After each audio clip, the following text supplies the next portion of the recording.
বিশ্বনবী সাল্লাল্লাহু আলাইহি ওয়াসাল্লাম বিদায় হজের মাঝে যেই খুতবা দিয়েছেন, 2 দিন বিশ্বনবী সাল্লাল্লাহু আলাইহি ওয়াসাল্লাম 2টা খুতবা দিয়েছেন, যার সারাংশ হলো আল্লাহর নবী সাল্লাল্লাহু আলাইহি ওয়াসাল্লাম খুতবার শুরুতে দাঁড়িয়ে উম্মতের দিকে তাকিয়ে বলল, ও লোক সকল, ভালো করে শোনো, আমার কথাগুলো ভালো করে শুনে নাও। হতে পারে আজকে তোমাদের মাঝে আমি নবী উপস্থিত, আগামী বছর থাকবো কিনা আমি নবী জানা নাই। ও মুসলমান, আল্লাহর গোলাম, শুনে নাও।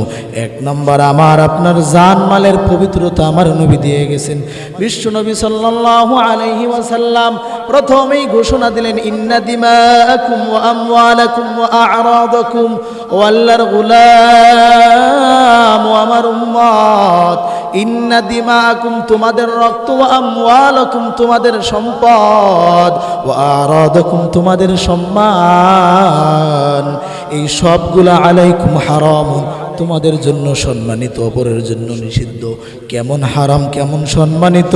কাহুরমাতি, যেমন ভাবে আল্লাহর নবী বলেন ইয়াউমিকুম, আজকের দিনটা সম্মানিত, হাদা, আজকের দিনটা যেমন ভাবে সম্মানিত, এবং যেমন ভাবে ফি শাহরিকুম হাজা, আজকের শহরটা, এই মাসটা সম্মানিত, ফি বালাদিকুম হাজা, এই শহরটা আজকে যেমন সম্মানিত।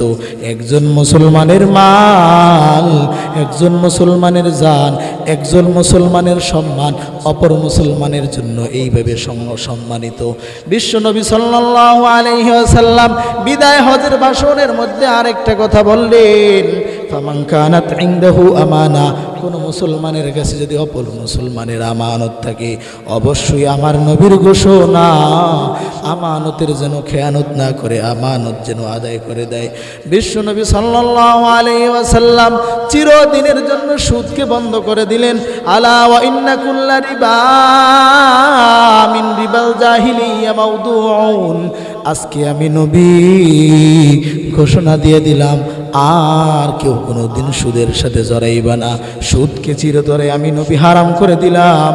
ওয়া ইন্না দামিন ওয়া ইন্না কুল্লা দামিন মিন দিমাইল জাহিলিয়া, জাহিলি যুগের মধ্যে রক্তপাত করে যে রক্তপান হয়েছিল, আমি নবী জাহিলি যুগের সকল রক্তপানগুলো বাতিল করে দিলাম।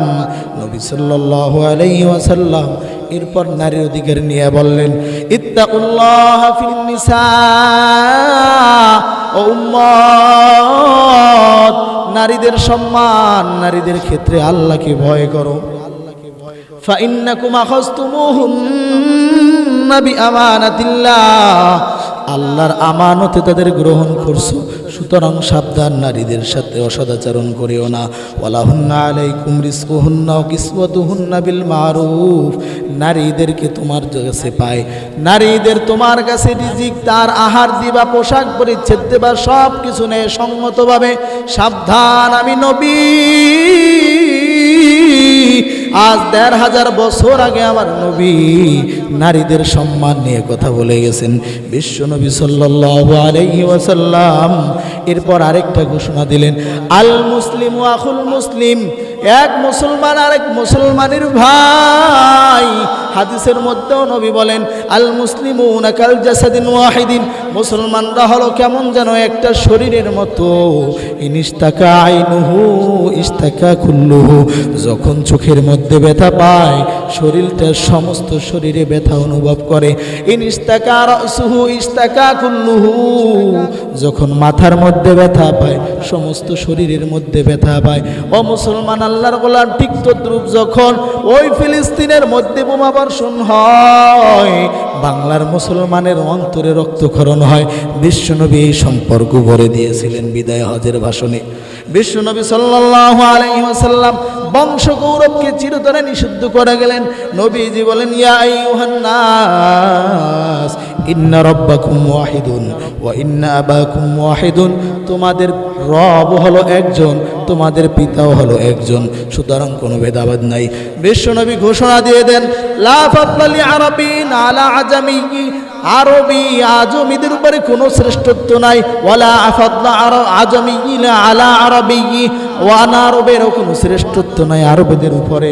বিশ্বনবী ঘোষণা দেন, ওয়ালা আহমার আলা আসওয়াদ, সাদার কোনো শ্রেষ্ঠত্ব নাই কালোর উপরে, ওয়ালা আসওয়াদ আলা আহমার, কালোর কোনো শ্রেষ্ঠত্ব নাই সাদার উপরে।